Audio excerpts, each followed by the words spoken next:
प्यारे बच्चों, जीवन क्लासेस में आपका फिर से एक और स्वागत है।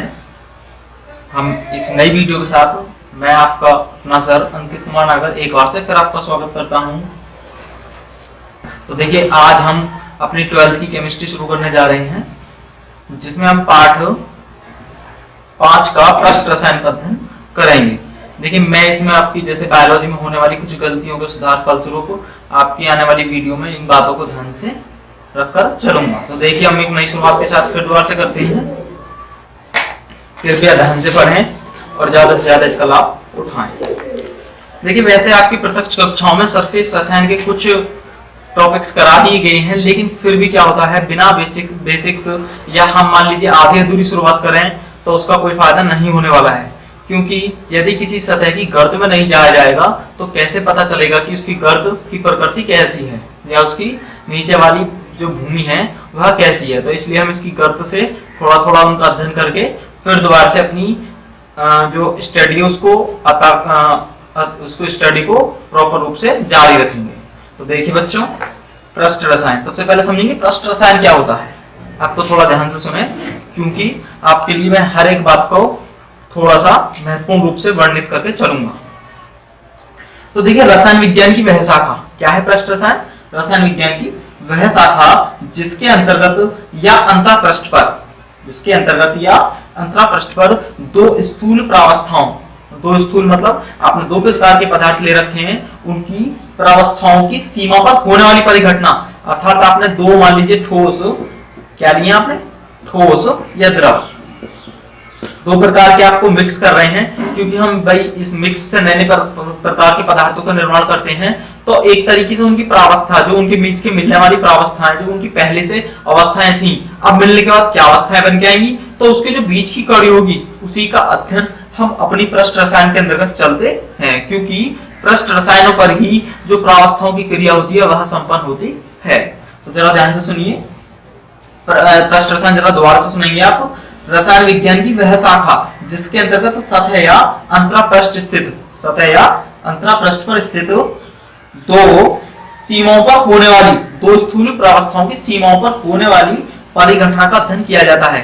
मान लीजिए पृष्ठ पर आपने क्या है कि इसमें द्रव घुला हुआ है, जैसे ही आपने इसमें नमक के कण खोल दिए, क्या खोल दिए, नमक के कण, या आप अपने ओर से भी बहुत सारे एग्जांपल बना सकते हैं। तो जो नमक के कण है वो जब जाकर इसकी नमक के कणों की प्रावस्था और द्रव के कणों की प्रावस्था के बीच जो आंतरिक क्रिया होगी या उसके फलस्वरूप जो क्रिया होगी, उन क्रियाओं का अध्ययन जब हम पृष्ठ पर करते हैं तो यह जो क्रिया है वो पृष्ठ रसायन के अंतर्गत करते हैं, जिसमें क्या भरा हुआ है, H2O। तो जरा आप ध्यान से सुनेंगे। स्थूल प्रावस्थाओं के अंतरापृष्ठ या सतह को दर्शाने के लिए, जैसे कि मान लीजिए आपने ठोस में द्रव मिला है, तो कैसे करेंगे आप, ठोस स्लैश, या इस तरीके से दिखाते हैं, ठोस द्रव, ठोस हाइफन द्रव, या डैश करके दिखा देते हैं, इसको हम हाइफन कहते हैं, या ऐसा दिखा देते हैं, ठोस में क्या मिला हुआ है, द्रव। तो आपको ध्यान से रखना है थोड़ा सा। उदाहरण के लिए, जैसे कि आप मान लो ठोस में द्रव मिला रहे हैं, द्रव में ठोस मिला रहे हैं, तो इस तरीके से लगा देंगे। मान लीजिए द्रव में ठोस है तो पहले इस तरीके से इसको पहले ले आएंगे। तो ये आप नॉर्मल सी बात आप पहले से ही जानते हैं, आपने विलयन वाले पाठों में भी इन बातों को ध्यान से देखा होगा।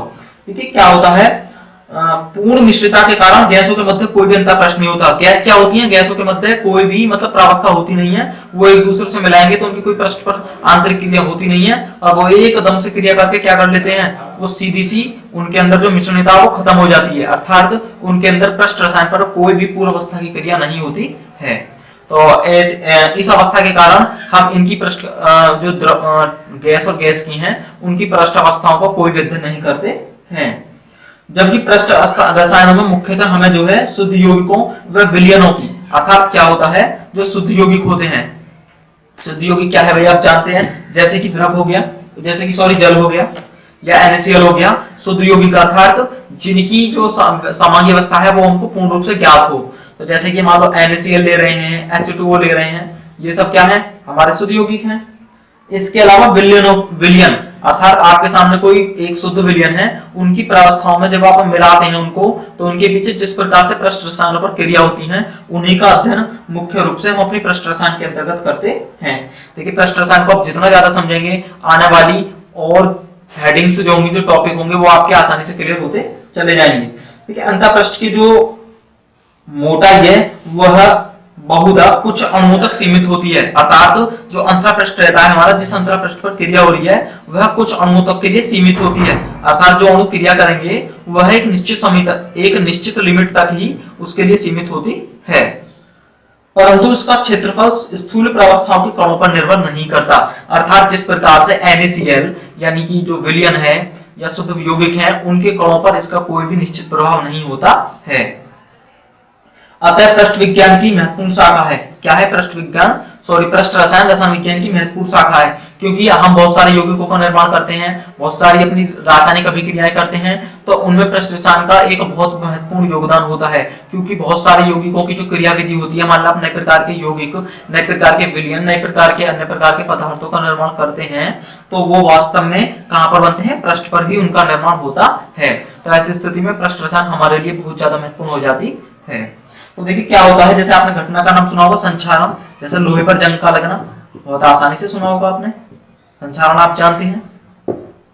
इलेक्ट्रोड प्रक्रम, किस प्रकार से इलेक्ट्रोड मतलब किस प्रकार से इलेक्ट्रॉनिक रसायन जो आपने पढ़ी थी विद्युत रसायन, उसमें इलेक्ट्रोड प्रक्रम करता है, वो भी आपने पढ़ा था। इसके अलावा विषमांगित किरण आगे पढ़ेंगे, विलीनीकरण क्रिस्टलीकरण आपने पार्ट नंबर 1 में पढ़ा था। तो आप इन सभी अभिक्रियाओं का सीधा सीधा अध्ययन हमारे पृष्ठ रसायन के अंतर्गत किया जाता है, या इनकी व्याख्या पृष्ठ रसायन के द्वारा ही संभव हो पाती है। देखिए पृष्ठ अध्ययनों के मुताबिक जो हमारे पृष्ठ हैं वह स्वच्छ होना चाहिए, अर्थात धातुओं पर, देखिए क्या करते हैं, यदि हमें धातुओं के पृष्ठ रसायन का अध्ययन करना पड़े तो उस पर 10 टू की पावर -8 या 10 टू की पावर -9 पास्कल, ये क्या होता है, दाब का मात्रक होता है सही में, पास्कल की कोटि का उच्च निर्वात लगाकर धातु की अति स्वच्छ पृष्ठ प्राप्त की जाती है। मतलब क्या करते हैं हम, जो धातुओं के मध्य यदि हमें सरफेस का स्टडी करनी पड़े, मतलब पृष्ठ रसायन का अध्ययन करना पड़ता है, तो धातुओं के मध्य इतनी पास्कल का दाब लगाकर हम उनकी स्वच्छ सतह का पता लगाकर करते हैं। इसके अलावा स्वच्छ सतह पर ठोस पदार्थों का भंडारण भी निर्वात में ही किया जाता है। अर्थात मान लीजिए आपने लोहे पर जंग का लगना देखा होगा, आपने कोई लोहे की परत ली, चलो लोहे की परत ले लेते हैं। वैसे आप जानते हैं कि थोड़ा सा आर्टम कम होने के कारण मैं आपको अच्छी तरीके से डायग्राम नहीं बना पाऊंगा, लेकिन फिर भी क्या है, मैं आपको उचित डायग्राम की व्यवस्था करूंगा। तो देखिए ये क्या है, आपका लोहा है, लोहे पर आपने जंग लगना देखा होगा। तो क्या करते हैं, यदि लोहे की पृष्ठ रसायन का अध्ययन करना पड़े हमें, तो इसके लिए हमें सबसे पहले इसको शुद्ध करना पड़ेगा, यानी 10 की पावर -8 और 10 की पावर -9 पास्कल से इसकी जो पृष्ठ है उसको क्या करना पड़ेगा, उसको निर्वात में स्वच्छ करना पड़ेगा, जिसके कारण इस पर विभिन्न प्रकार के ठोस पदार्थ क्या करते हैं भाई, अधिशोषित होते हैं। अर्थात इस पर आपने देखा होगा जैसे जंग लग जाता है तो फेरिक, उसका नाम होता है फेरिक ऑक्साइड, क्या होता है, फेरिक ऑक्साइड, जो इस पर जंग के रूप में लग जाती है, जिसका नाम होता है Fe3Xs2O, ये जंग होती है। ये पीछे की बात है, आप इन्हें आसानी से जानते हैं।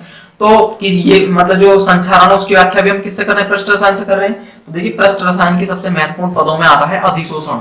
अधिशोषण के द्वारा ही पृष्ठ रसायन के तत्वों को क्या किया जाता है, वर्णित किया जाता है। तो आप पृष्ठ रसायन एक तरीके से समझोगे, उसका बेसिक्स आपके थोड़ा सा माइंड मैप आपका क्लियर हुआ होगा। और मैं आपसे पहले ही बता चुका हूं कि आपके पास यदि आपको पढ़ाई में जो भी कमी लग रही हो तो कृपया उसको हमें कमेंट या हमारे डायरेक्टली कॉन्टेक्ट नंबर पर बताएं, क्योंकि जिससे आगे से ज्यादा हम सुधार कर सकें। जैसे कि आपके बायोलॉजी में थोड़ा सा स्पीड ज्यादा होने की वजह से और देख कम होने की वजह से मैं आपको उचित ढंग से उसका निस्तारण करा पा रहा हूं। तो देखिए जरा, अब आता है अधिशोषण। क्या होता है, अधिशोषण, जिसका आपको ध्यान से समझ के चलना है, क्योंकि ये इसका एक मेन पार्ट है। समझ रहे होंगे बात को, देखिए हम इसको लेकर चलेंगे। देखिए अधिशोषण क्या है, आपको थोड़ा डिटेल में चलना पड़ेगा, क्योंकि अधिशोषण समझने के लिए थोड़ा सा बेसिक अंदर से पढ़ना पड़ेगा। जब चारकोल या सिलिका, चारकोल क्या होता है, एक जो कोयला होता है उसकी हड्डी के जो बाद में बच जाते हैं, मतलब जो गर्म होते उसकी बिल्कुल बाद में हड्डी सी बच जाती है लकड़ी की, उनको चारकोल कहते हैं। अर्थात कोयले का एक इसका निस्तारित रूप होता है और यह ईंधन के रूप में प्रयोग किया जाता है। सिलिका आप जानते हैं SiO2 रेत के कणों को कहते हैं, जो कांच और पायराइट मिश्रित जो कांच रेत के कण युक्त जो हमारी मिट्टी होती है वह सिलिका कहलाती है। आदि ठोस को जब किसी गैस युक्त बंद पात्र में रखा जाता है, आप क्या कर रहे हैं, मान लीजिए इस बंद पात्र है, ये गैस युक्त है, इसमें आपने क्या कर दी, गैस युक्त कोई पात्र लिया हुआ है, आप इसमें चारकोल या गैस चारकोल या सिलिका भर रहे हैं, तो गैस के अणु ठोस की ओर आकर्षित होते हैं। तो जब आपने ये जो जो आपने चारकोल लिया हुआ है, तो चारकोल या सिलिका क्या होगी, वो गैस की ओर आकर्षित होगी। तो यही अधिशोषण है मेन रूप से। लेकिन आगे समझिए, तो क्या होता है, वह पृष्ठ पर चिपक जाते हैं, तो वह उनको अपनी ओर आकर्षित करने के कारण क्या होता है, जो सिलिका व चारकोल के कण कहां आकर्षित हो जाते हैं, उसकी पृष्ठ पर यहाँ पहुंचना शुरू हो जाएंगे, वो यहाँ जम जाएंगे। वो अधिशोषण के कारण ही तो जमा हो रहे हैं, क्योंकि जब हम द्रव, ठोस या द्रव या विलयन में भी कह सकते हैं आप, पृष्ठ का उसमें बहुत बड़ा महत्व होता है। तो उसके कारण क्या होते हैं, जो भारी कण होते हैं वह अधिशोषण के कारण उसकी पृष्ठ पर जमना शुरू हो जाते हैं। तो यही प्रक्रिया अधिशोषण के कारण होती है। किसी विलय के जलीय विलयन, देखिए इस बात को आप ऐसे भी समझ सकते हैं, थोड़ा सा डिटेल में समझना चाहे तो, जैसे कि आपके अभी आपने ठोस और द्रव, सॉरी आपने लिया था ठोस और गैस, अब आप ठोस और द्रव की बात करें तो अभी आसानी से समझेंगे, जरा ध्यान से देखेंगे। यदि किसी विलय के जलीय विलयन, आपने कोई विलय ले रखा है, उसका जलीय विलयन बना रखा है, जैसे कि एसिटिक अम्लीय विलयन में क्या ले रखा है आपने, एसिटिक अम्ल CH3COH का जलीय विलयन लेकर चल रहे हैं आप, और उस जलीय विलयन में चारकोल या सिलिका आदि रखने पर कुछ ऐसा ही होता है, विलयन से विलय के अणु ठोस पृष्ठ की ओर आकर्षित होते हैं। अर्थात जब आप एसिटिक अम्ल में जो विलय के मतलब जो एसिटिक अम्ल, आप आपने एसिटिक अम्ल का विलयन भरा हुआ है और उसमें चारकोल या सिलिका रखते हैं, तो चारकोल या सिलिका एसिटिक अम्ल के प्रभाव को कम कर देता है या उसमें एब्जॉर्बेशन शुरू कर देता है। अर्थात एसिटिक अम्ल का जो प्रभाव है वह चारकोल या सिलिका अपने रूप में अधिशोषित करना शुरू कर देती है। अर्थात एसिटिक अम्ल यहाँ पे अधिशोषक का काम करके जो एसिटिक अम्ल है उसके प्रभाव को कम कर देता है, या उसके एक तरीके से आपने देखा होगा एसिटिक अम्ल सिरका होता है, उसका काला काला जो रंग होता है वह उसको एक तरीके से रंजक के रूप में चूस लेता है, उसको शोषित कर लेता है। तो यहाँ पर ये जो प्रक्रिया होती है वह अधिशोषण के कारण ही होती है। इसी प्रकार किसी गैस युक्त बंद पात्र में द्रव डालने पर भी यह घटना देखी होगी। आपने क्या होगा, किसी गैस युक्त कोई भी पात्र लेंगे आप, जो उसमें द्रव डालते हैं, तो द्रव सबसे पहले कहां पे अवशोषित होता है, मतलब जो गैस होगी वो सबसे ज्यादा उसकी सतह पर जाकर अवशोषित होती है। जिससे कि आपने पेप्सी में भी यह क्रिया देखी होगी, जो गैस के कारण वो सबसे पहले नीचे पृष्ठ की ओर दिखाई देते हैं, उसके बाद जैसे आप उनको हिलाएंगे तो वह ऊपर की ओर स्थानांतरित शुरू हो जाते हैं। तो देखिए अधिशोषण की बात, थोड़ी सी इसकी परिभाषा देखिए संक्षेप में समझेंगे क्या होती है। किसी ठोस या द्रव के पृष्ठ की प्रकृति संपर्क में आने वाली प्रवस्थाओं की अणुओं की आकर्षित कर धारिता करने की होती है। आपने क्या करा, थोड़ा सा ध्यान से दोबारा से समझिए। ये कोई पात्र है हमारा, किसी ठोस या द्रव के पृष्ठ की प्रकृति क्या होती है, किसी ठोस या द्रव के पृष्ठ की प्रकृति संपर्क में आने वाली प्रवस्था के अणुओं को आकर्षित करने के साथ धारण करने की होती है। आप यहाँ पर ठोस ले रहे हैं या द्रव ले रहे हैं, तो जैसे ही आप ठोस या द्रव की आपने कोई ठोस या द्रव ले रखा है, उसके अलावा कोई भी आप दूसरी प्रावस्था का कोई भी अन्य भौतिक अवस्था वाला मतलब अम्ल या कोई भी कुछ गिरते हैं, तो वह क्या करता है, जो ठोस द्रव आपने उसमें भरा हुआ है वह उस अन्य वाली प्रावस्था को ग्रहित कर अर्थात धारित कर उसकी अवस्था को क्या कर देता है, बढ़ा देता है, अपनी धारिता को बढ़ा लेता है या उसका अधिशोषण कर लेता है। तो यह अणु केवल पृष्ठ पर ही होते हैं, यह स्थूल गहराई पर नहीं होते। अर्थात उसकी जो पृष्ठ होगी हमारी, यह जो अधिशोषण की प्रक्रिया है उसकी पृष्ठ पर ही होती है। पूरे स्थूल यानी जो पूरा उसका पूरा जो हमारा जो पूरा मतलब जो पूरी प्रोसेस है या पूरे वातावरण में यह क्रिया नहीं होती है, यही अधिशोषण की मुख्य विशेषता होती है। तो देखिए एक बार को परिभाषा से रिवाइज करके हम इसमें चित्र के माध्यम से इसको व्याख्यात करेंगे, जरा ध्यान से सुनिए। किसी ठोस या द्रव ध्यान से समझना आपको, कोई ठोस या द्रव के पृष्ठ द्वारा किसी पदार्थ के अणुओं को आकर्षित करने की धारिता, किसी ठोस, कोई ठोस भरा हुआ है, द्रव भरा हुआ है, आप उसमें कोई अन्य पदार्थ क्या करेंगे, अन्य पदार्थ के अणुओं को जैसे ही उसमें उसके साथ मिलाएंगे या उसके संपर्क में लाएंगे, तो ये जो ठोस या द्रव नीचे भरा हुआ है वह उसके अणुओं को आकर्षित कर धारण करने की क्षमता को विशेष रूप से दिखाता है, या उसकी धारण करने की क्षमता जो है वह अत्यधिक रूप से बढ़ जाती है। और धारण करने की यही परिघटना पृष्ठ की सांद्रता में वृद्धि कर देती है। अर्थात आपने देखा होगा जैसे ही आपने क्या करा, कोई अन्य प्रकार का पदार्थ मिलाया जो ठोस या द्रव भरा हुआ है, उसकी सांद्रता क्या हो जाएगी, एकदम अत्यधिक रूप से वृद्धि हो जाएगी। यही घटना हमारी क्या कहलाती है, अधिशोषण कहलाती है। एक बार दोबारा से समझिए ध्यान से।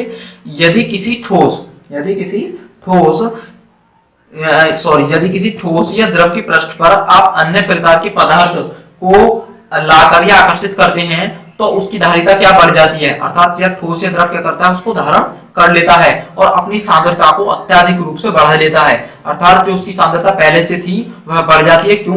क्योंकि उसने अपने अंदर एक अन्य प्रकार के पदार्थ को धारण कर लिया है और धारण करने की यही प्रोसेस अधिशोषण कहलाती है। तो समझ चुके हैं आप बात को।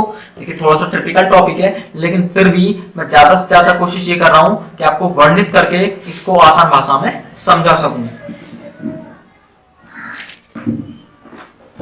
तो आगे देखिए जरा, इसमें दो प्रकार के फैक्ट होते हैं, एक तो होता है अधिशोष्य और एक होता है अधिशोषक। क्या होता है? अधिशोष्य और अधिशोषक, ये आपको ध्यान रखना है पॉइंट वाइज। एक तो होता है आपका अधिशोष्य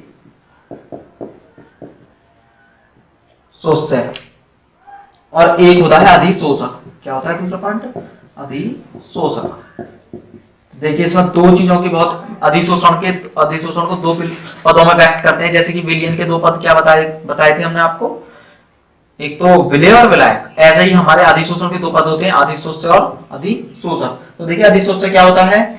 अणु या स्पीशीज जो पदार्थ किसी पृष्ठ पर सांद्रित या संचित होता है, अर्थात वह अणु या स्पीशीज यानी वह पदार्थ जो किसी पृष्ठ पर सांद्रित या संचित होता है, अर्थात जो उसकी पृष्ठ पर फैला होता है या उसकी पृष्ठ पर संचित या इकट्ठा होता है, वह पदार्थ क्या है? अधिशोष्य। जबकि वह पदार्थ जिसके पृष्ठ पर अधिशोषण होता है, वह पदार्थ जिसके पृष्ठ पर, अर्थात जो पृष्ठ अधिशोषण को कर रहा है, जैसे कि आपने बहुत सारे अधिशोषक देखे होंगे, जैसे कि चारकोल, अर्थात जो उस अधिशोषक को ग्रहण कर रहा है तो वो क्या कहलाएगा? हमारा अधिशोषक। अर्थात वह पदार्थ जिसके पृष्ठ पर अधिशोषण होता है।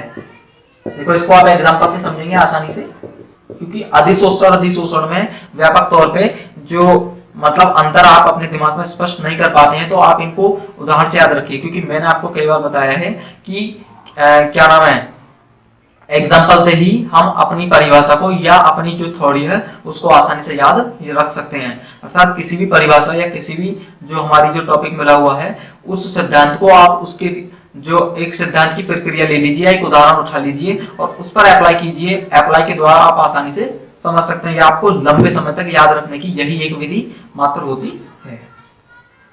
तो देखिए मैं इनको शॉर्ट में लिख लेता हूं। यहाँ पर लिख लिया मैंने अधिशोषक, क्योंकि ये बार बार अब आपको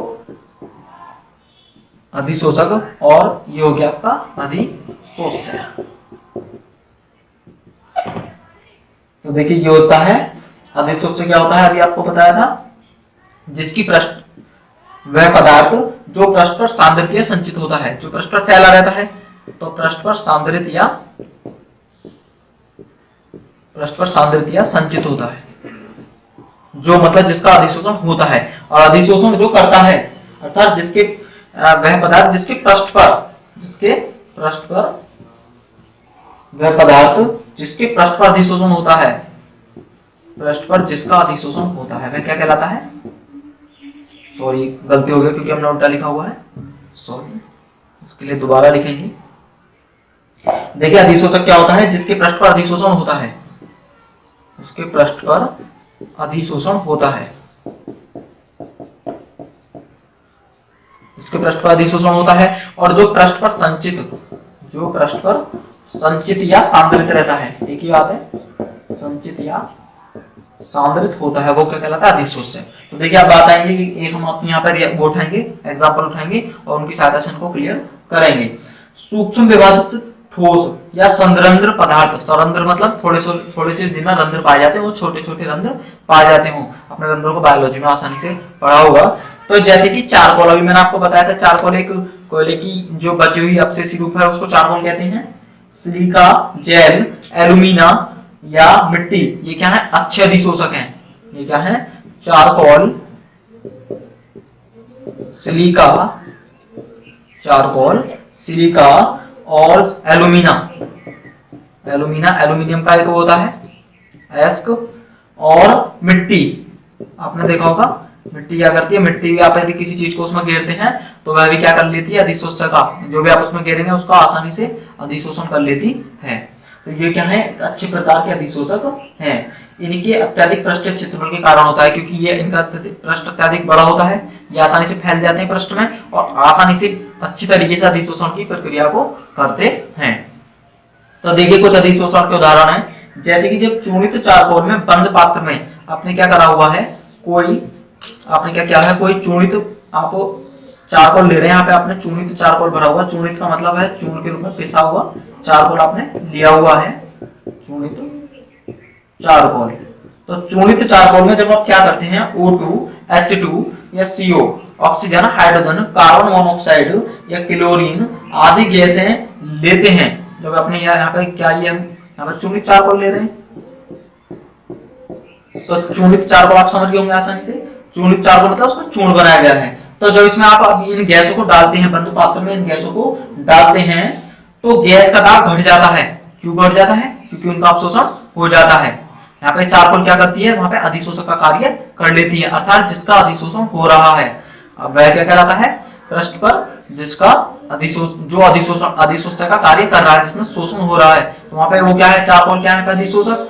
तो यहाँ पे चारकोल क्या करेगी, उस जो गैस होगी उसको अपने अंदर से क्या कर लेगी, अपने अंदर से धारण कर लेगी, यानी अपने प्रकार जो अपनी कक्षाएं हैं उसको विस्थापित कर लेगी, और वहां पर दाब क्या होगा, जो गैस है उसका दाब घट जाएगा। क्यों, क्योंकि जो गैस है वह कहां पे स्थानांतरित हो गई या कहां पे धारण हो गई है, चारकोल के अंदर। तो गैस के अणु चारकोल की सतह पर सांद्रित हो जाते हैं, अर्थात गैस के अणु क्या होते हैं, वो चारकोल की सतह पर स्थानांतरित हो जाते हैं और गैस सतह पर अधिशोषित हो जाती है।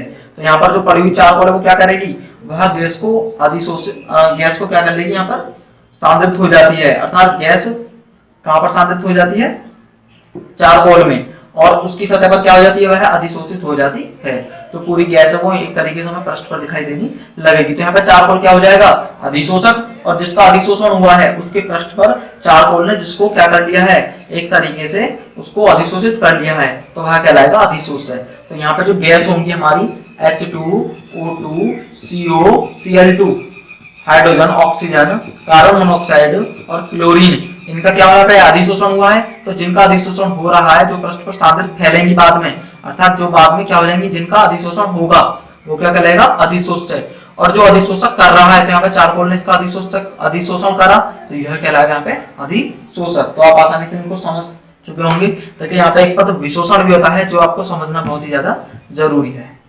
तो देखिए अधिशोषण आपके दिमाग में बिल्कुल क्लियर हो गया होगा, नहीं भी होता है तो आप संपर्क कीजिए, फिर दोबारा से हमें आपके लिए हर तरीके से मेहनत करने के लिए तैयार हैं। एल्यूमिना Al2O3 आप जानते हैं। देखिए क्या होता है, उपयुक्त बहुत सारे उदाहरण आपकी पाठ्य पुस्तक में दिए, जिनको पढ़ के आप अधिशोषण व अधिशोषक का अध्ययन कर सकते हैं।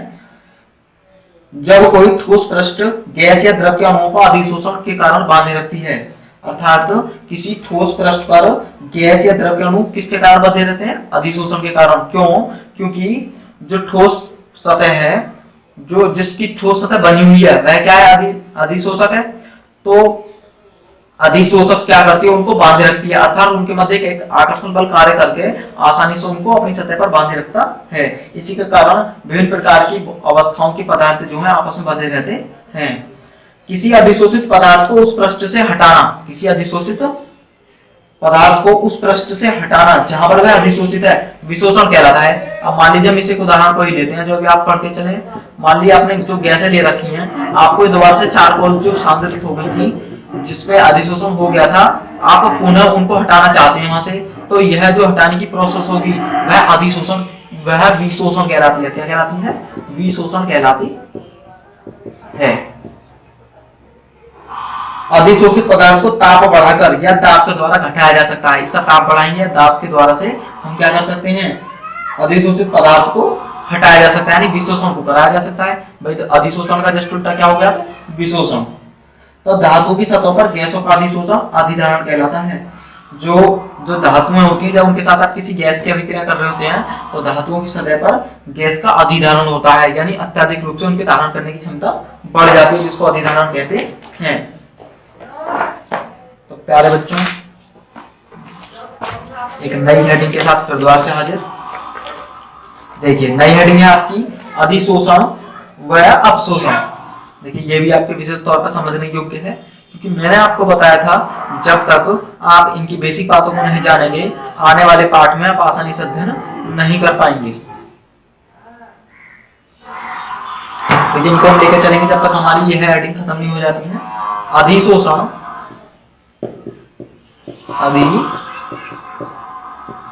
शोषण एवं अवशोषण,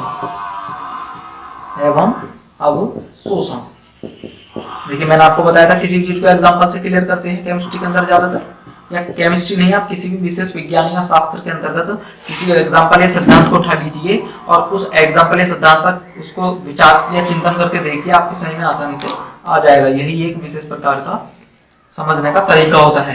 देखिए क्या होता है, अधिशोषण में पदार्थ केवल पृष्ठ पर सांद्रित होता है। अभी आप अधिशोषण आसानी से पढ़ के हैं, आपने क्या देखा होगा, जो सतह है, जो सतह मान लीजिए हमने क्या सतह ले रहे हैं इस तरीके से,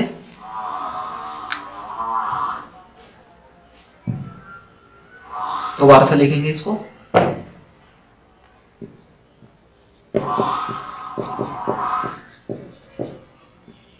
अधिशोषण एवं अवशोषण।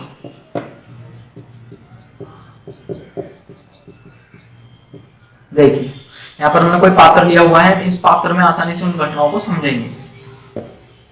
तो जरा आप ध्यान से देखिए, अधिशोषण में पदार्थ केवल पृष्ठ पर सांद्रित होता है। अभी बताया था सीधी सीधी जो अधिशोषण की प्रक्रिया होती है उसमें अधिशोषक और शोषक के बीच जो प्रावस्थाओं के बीच क्रिया होती है वह उसके सिर्फ पृष्ठ पर होती है। किस पर होती है? वह सिर्फ पृष्ठ पर होती है। अधिशोषक की सतह से स्थूल में प्रवेश नहीं करता, अर्थात जो अधिशोषक है जिसने जो पृष्ठ पर हमारा सांद्रित है, जिसने वह जैसे चारकोल था वह सिर्फ पृष्ठ पर ही, सिर्फ पृष्ठ तक ही सीमित होता है, वह उसके अन्य क्षेत्र यानी अन्य वातावरण जो स्थूल क्षेत्र होता है उसमें प्रवेश नहीं करता है। जबकि अवशोषण में पदार्थ ठोस के संपूर्ण स्थल से, जबकि यहाँ पे हम बात करें अवशोषण में, तो अवशोषण में क्या होता है, पदार्थ ठोस के संपूर्ण स्थल में समान रूप से, जो हमने ठोस लिया हुआ है यहाँ पे, जो हमने अधिशोषण लिया हुआ है वह उसमें समान रूप से वितरित हो जाता है, यानी उसकी पूरी अवस्थाओं में स्थूल से लेकर और पूरी समान अवस्थाओं में वितरित हो जाता है। उदाहरण के लिए हम इसको एक उदाहरण से विशेष तौर पर समझ लेंगे आसानी से।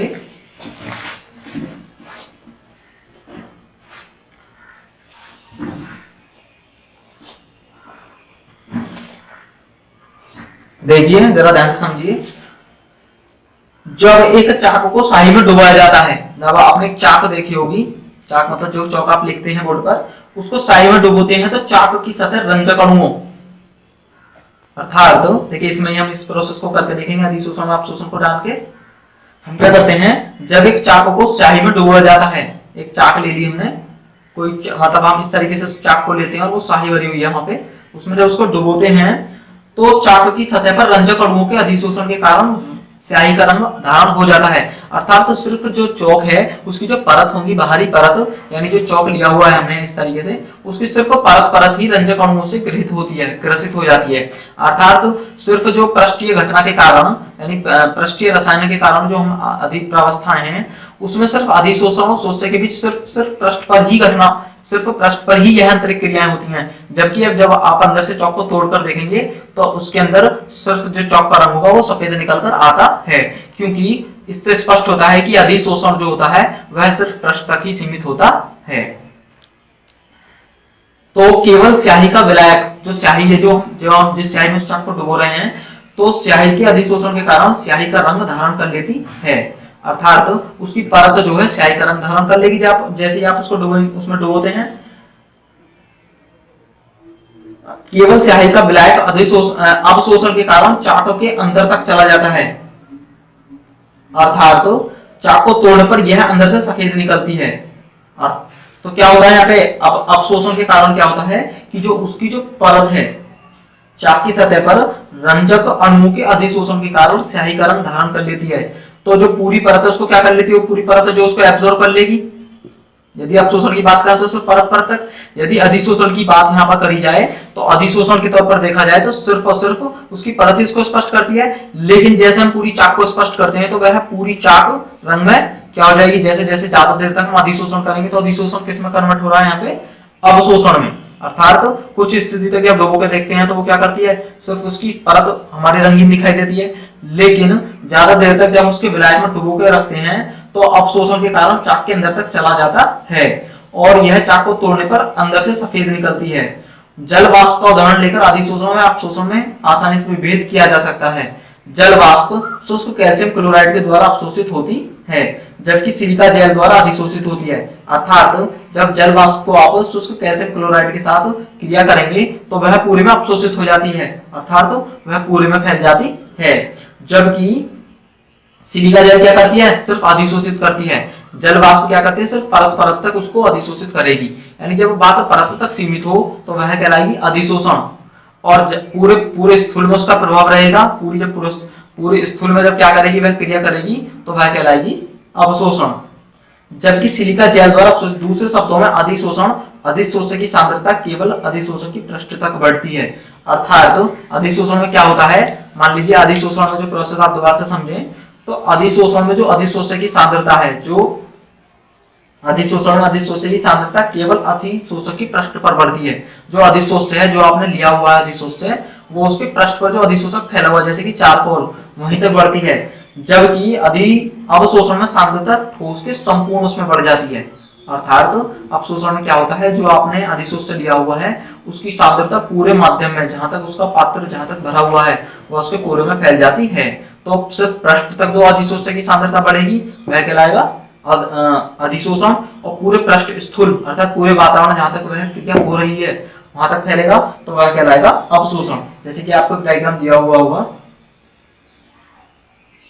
अधिशोषण में अवशोषण कभी कभी साथ साथ हो सकते हैं। अर्थात ऐसी, जैसे भी मैंने आपको चक का प्रोसेस एक बताया था, इसमें ज्यादा देर तक रखने पर अधिशोषण और अवशोषण कभी कभी साथ साथ होते हैं। इन दोनों प्रकारों को शोषण कहते हैं। अधिशोषण प्लस अवशोषण इज इक्वल टू शोषण। दोनों प्रकारों को एक साथ बताने के लिए शोषण पद का प्रयोग किया जाता है। देखिए इसमें अंतर दिए हुए, पहले अंतर के द्वारा हम इनको आसानी से फिर दोबारा से समझेंगे। यह एक पृष्ठीय घटना है, अधिशोषण की बात कर रहे हैं तो यह एक सिर्फ पृष्ठीय घटना है। अधिशोष्य केवल अधिशोषक की सतह तक एकत्रित होता है। अर्थात जो अधिशोष्य आपने लिया हुआ है सिर्फ वह अधिशोषक की पृष्ठ पर ही घटित होता है या उसकी उस पर एकत्रित या सांद्रित होता है। जबकि यह एक अंतरंग घटना है। अंतरंग मतलब पूरे पृष्ठ की होने वाली घटना है। इसमें क्या होता है, इसमें अधिशोष्य व शोषक के अभ्यंतर में प्रवेश कर समान रूप से वितरित हो जाते हैं। अर्थात अधिशोष्य शोषक की जो शोष्य, जो इसमें जो शोषण करने वाला पदार्थ है उसके अंदर धारित कर या वर्णित कर, आप पहले से पढ़ेंगे, जो पृष्ठ पर फैला रहता है उसके अंदर से प्रवाहित कर, धारित कर पूरे पृष्ठ पर समान रूप से वितरित हो जाते हैं। देखिए इसको एक चित्र के द्वारा आसानी से समझ सकते हैं। डायग्राम से हम किसी भी चीज को आसानी से वर्णित कर देते हैं। देखिए जरा, यदि आपने मान लिया सिलिका जेल लिया तो सिलिका जेल में क्या है, जो पृष्ठ पर अधिशोष्य धारित कर या अधिशोषक जो है वो अधिशोषक को धारण कर सिर्फ पृष्ठ तक ही उसकी घटना सीमित रहती है, वह कहलाती है अधिशोषण। जबकि पूरे पृष्ठ में समान रूप से उसके वितरित हो गए अणु अधिशोष्य के, वह कहलाती है अवशोषण। क्या कहलाती है, अवशोषण। अधिशोष्य की सतह पर अधिशोष्य की सांद्रता अभ्यंतर से समान होती है। यदि अधिशोषण की बात करी जाए तो इसमें अधिशोषक की सतह पर जो अधिशोषक कर रहा है, जैसे आपने चारकोल लिया हुआ था नीचे चूर्ण के रूप में, उसकी सतह पर अधिशोषक की सांद्रता का अंतर सांद्रता से भिन्न होता है। अर्थात तो मतलब इसकी सतह पर और जो अलग माध्यम है, जो अलग मतलब पात्र अलग जगह है, वहां पर दोनों का अंतर अलग पाया जाएगा। जबकि अधिशोषक में क्या होगा, यह अंतर सार्वता रूप से समान होता है। सार्वता मतलब सभी जगह एक जैसा समान होगा। तो आप आसानी से समझ सकते हैं। देखिए थोड़ा सा अधिशोषण की क्रियाविधि पर भी प्रकाश डालना जरूरी होता है, जिसको आप एक आसानी से समझेंगे। देखिए अभी हमने प्रभाव डाला था अधिशोषण में अपशोषण, इसको एक हम एक डायग्राम की सहायता से वर्णित करके चलेंगे। जैसे कि